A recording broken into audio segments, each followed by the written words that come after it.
Welcome back to another episode of 060 and an episode on the E90 engine. So as always, really appreciate everyone's advice, tips, and I guess their predictions on what's actually wrong with this E90 engine. As you saw in the last video, it seems to be leaking compression. Yeah, I suppose that's the way to word it. Leaking compression out of the exhaust valve. Now, a couple of you did raise the fact that I didn't do the leak down test properly. Yeah, absolutely fair enough. And I figured the gauge was reading incorrectly anyway. Like I said in that last video, I've never done one before. And I ended up really just pumping a lot of air and then seeing where it was coming out. So I couldn't get a percentage of the leak down, which I did mention in the other video. I was aware of that. But I was more so trying to work out why it's got low compression on that cylinder, and I guess we did still do that with the gauge. Now, somebody did also mention that you could, or I could, rock the crank just off top dead center, and if I do that I should be able to hear the air increase out of the exhaust valve, and then also if I go the other way the air will start going out of the intake. I've just done that off camera and that did happen, so we were at pretty much top dead center. And yeah, it's crazy how much force 80 psi puts on a breaker bar when you're holding on the crank. Anyway, so in this episode I want to try and find out and get down a little bit further and see if we can get away without taking this head off. So if it's like a valve spring that's broken in a strange way, so it's just not getting full pressure seating that valve, that's what I'm hoping for at this point, but God knows. But to work that out, what I'm going to do, we're going to get the rocker cover off, the turbo off, and just see if we can see anything else around that valve that might be causing it not to seal properly. I did end up ordering a brand new rocker cover. I figured whatever happens, hopefully out of my two engines, if I try and do things on the cheap, I'll be able to make one good motor. But I bought another rocker cover because down the track I'm sure at some point I'll end up having two N54 engines that do actually work, just when time and funds allow the rebuild. But for now, let's get all this stripped down, and I'll give you an update when it's done. I'm not going to film too much of the process because, well, I filmed doing turbos, I've filmed rocker covers before. If you've got any questions about doing this, just let me know. But yeah, I'll just get it all stripped down and I'll see you guys in probably an hour or so. Okay, so quick update. Hope the lighting's okay. Sorry if it's a bit shit, but I got the main wiring harness off of the engine there. And yeah, all off the top, she's all come off. I'm trying to keep all the wiring together. Well, not together, but just not cut it so it can be reused if needed for something down the track. Now, I've just got to the first part of finding something interesting, and I've just removed the two O2 sensors. We've got this one here, which is the front bank, and then this one is the rear bank, and it's the rear bank that is down with that cylinder 4 compression. And you can see there, the front bank is definitely running leaner than the rear. Again, it just implies that there is something wrong with bank 2 on this engine. The joys of it all. Alright, I'm going to keep stripping it down. It's all pretty basic, this. But yeah, again, as I said earlier, if you've got any questions, just give us a shout. I'll keep cracking on though.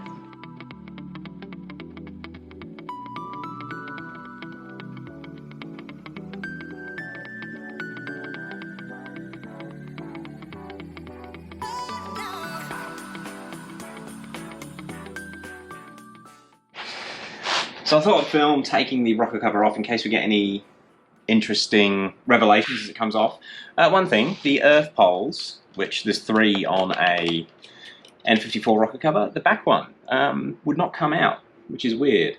And it actually snapped off in the head, so hopefully when we've got the rocker cover off we'll have access to get some vice grips off it or something. But for now, let's pull this bad boy off and see how bad it looks, or good it looks. Now, normally with a N54 cover I'll try and lever it up a little bit.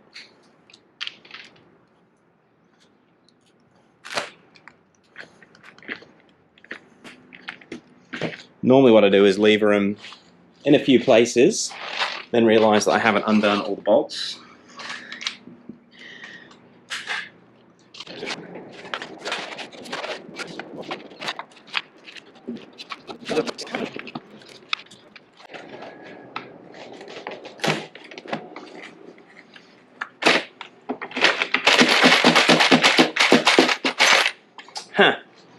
And I forgot the little aluminium bits. Just try and pull them out real quick. Alright.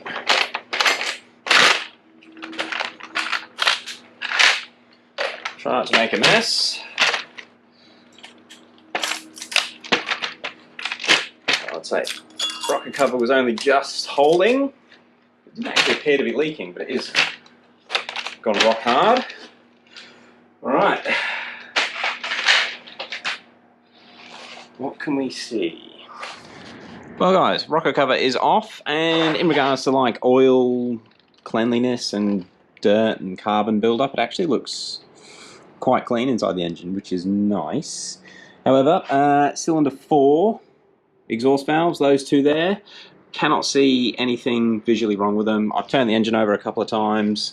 They seem smooth.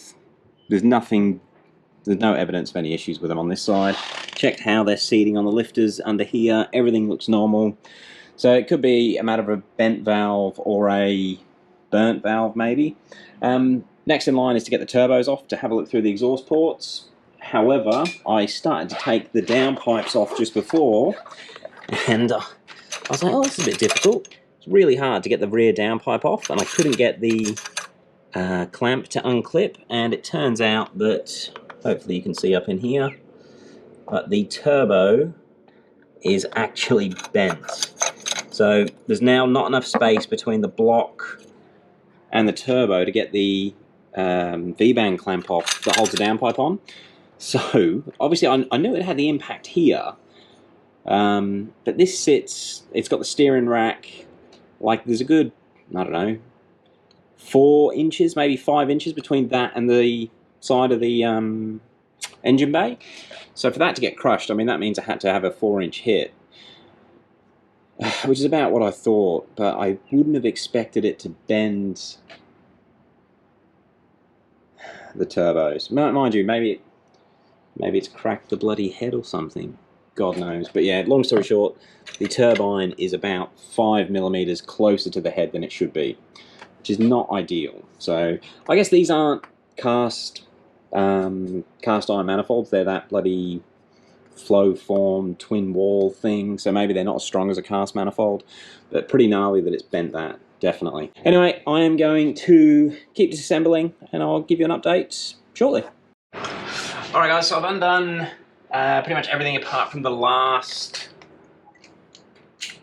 nut on the turbo. So I thought I'll film that just in case we get to see something exciting happen.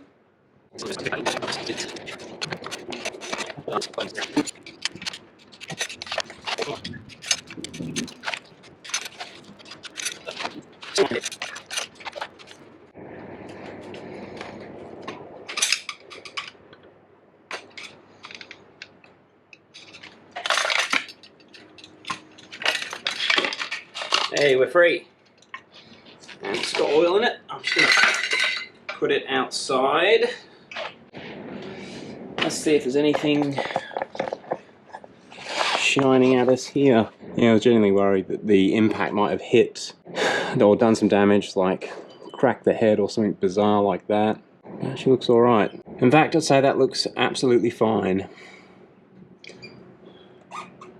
Okay, guys. So yeah, I can't remember if I actually got it in the take that I did just before, but this is actually bent. Yeah, there wasn't enough room to get this V-band off between the turbo and the block. Let me just, definitely enough room to get it off now. So that's crazy. It must have, the impacts obviously hit this. You can see where this, you can see where that oil line is kinked. But it must have bent the housing. That's crazy.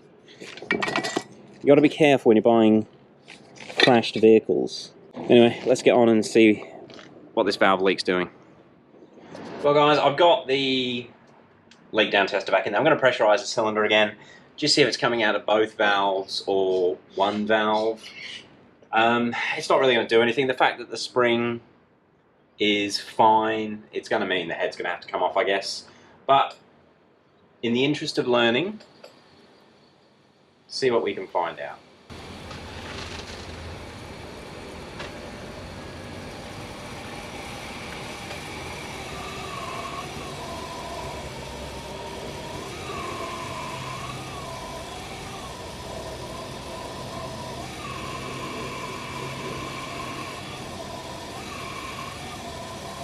That is coming out of the rear valve. So it's the valve to the front of the motor that's not sealing.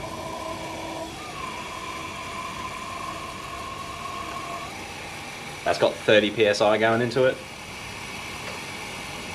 Wind it up to 40. Wow, it's crazy how much comes out of it. Alright. We'll wind it back down.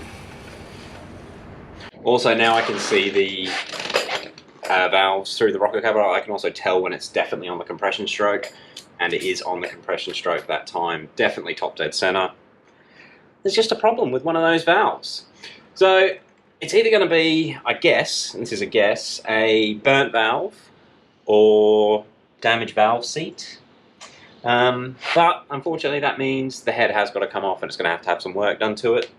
I'm going to end this video off here because it's probably long enough. I'm going to have a tidy up, get the other turbos off, get the intake manifold off, which I haven't taken off because there is no issue on the intake side. It is that exhaust that's causing the compression problems.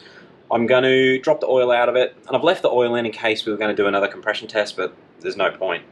So I'll drop the oil out of it, get the gearbox off it, and I'll go and buy an engine stand in the next day or two. We'll get up on an engine stand, and hopefully, if I can con my BMW mechanic mate, I'll get him to come around and help me take this apart. I don't want to damage any of the cams or anything.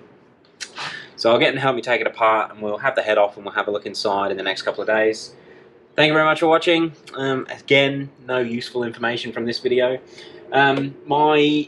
Just to give you guys an update on what's going on, my engine is obviously still in my car, and I can still drive my car around and move it, which is very handy. I'm going to see, I don't know, I'll see what it's going to cost. We'll get this head off, work out exactly what's wrong with it. Ideally, I'd like to repair this engine. So if it's just something in the head, we'll get the head fixed. And then I won't actually take the engine out of my E92 until this one is ready to go in. I think that's going to be the easiest way to go about it. Alright guys, I'll end it off there. Thank you very much for watching. If you've got any thoughts or any ideas on what's going on here, I'd love to hear it. There's got to be a theory on this. I couldn't find any N54 with a burnt valve in the research I was doing, but I have found a couple of people that have had head work done, but they didn't really know why they had their work done. The mechanic just told them they needed to get it redone. So yeah, any experience you've got or anything you've read about with similar situations where a valve's not sealed properly, let me know. I'm learning as we go. And yeah, thank you very much. We'll catch you on the next one. Peace.